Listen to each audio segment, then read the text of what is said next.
The night the angel of the Lord fought for Jerusalem. Imagine this, a great army of over 185,000 soldiers camps around Jerusalem. They are fierce, ruthless, and ready to destroy the city. The people inside the walls are terrified. They know they are no match for the Assyrians.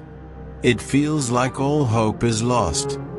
This is the story of King Hezekiah and how God saved his people when they were in their darkest hour.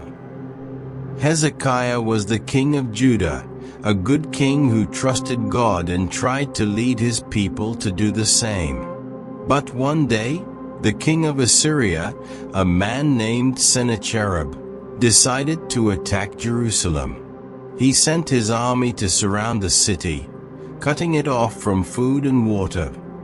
As the people trembled in fear, Sennacherib's messengers stood outside the city walls and shouted threats. They mocked God, saying, "Do not let Hezekiah deceive you. Your God cannot save you. Look at all the other nations we've conquered. Did their gods save them? No. Surrender to us, or we will destroy you."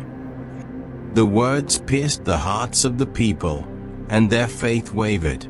But Hezekiah, instead of giving in to fear, did something remarkable.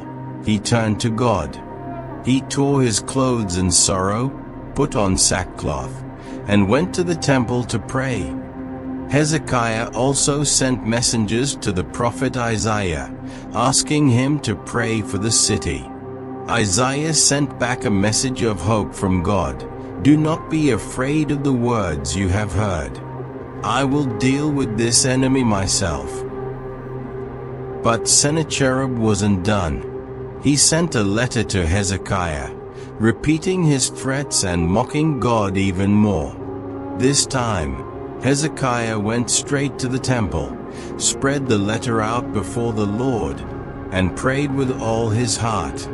He said, "O Lord, the God of Israel, you alone are God over all the kingdoms of the earth.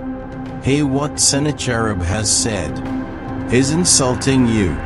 Save us, so everyone will know that you are the one true God." And God answered. He sent Isaiah with a message, "Because you have prayed to me, I will protect this city. The king of Assyria will not enter it. He won't even shoot an arrow here. I will defend this city for my sake and for the sake of my servant David." That night, something incredible happened. God sent his angel to the Assyrian camp. The angel struck down 185,000 soldiers. When morning came, the few survivors woke up to see the bodies of their comrades lying all around them. The mighty army that had terrified Jerusalem was no more. Sennacherib, humiliated and defeated, packed up and went back to his land. Not long after, he was killed by his own sons while worshipping his false god. The people of Jerusalem were saved, not because they had a strong army or great weapons, but because they trusted in the Lord. God had shown them that He is faithful and powerful, able to protect His people no matter how bad things seem. So, what does this mean for us today? It reminds us that when we face troubles and feel surrounded by fear, we can call on God just like Hezekiah did. God hears our prayers. He sees our struggles. And He is mighty to save. No problem is too big for Him. No enemy is too strong. When we trust Him, He will fight for us. So, don't give up, and don't give in to fear.